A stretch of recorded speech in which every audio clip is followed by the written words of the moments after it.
This Toyota Avalon. Here's how to reset the maintenance required light. First of all, you turn on the power button without putting your leg on the brake. So you turn on the ignition. Now the ignition. Sorry. So you turn on the ignition by pressing that power button twice. Then you set this button here to trip A. So it's on trip A. Then you turn the car off by pressing the power button. Don't put your leg on the brake. Turn it off. Then you press down.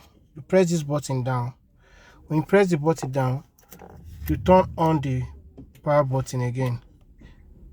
Now it's showing resetting maintenance. Sorry about the noise. I cannot really access it now. So maintenance has been reset. Maintenance has been reset. If you find this video helpful, send like and share.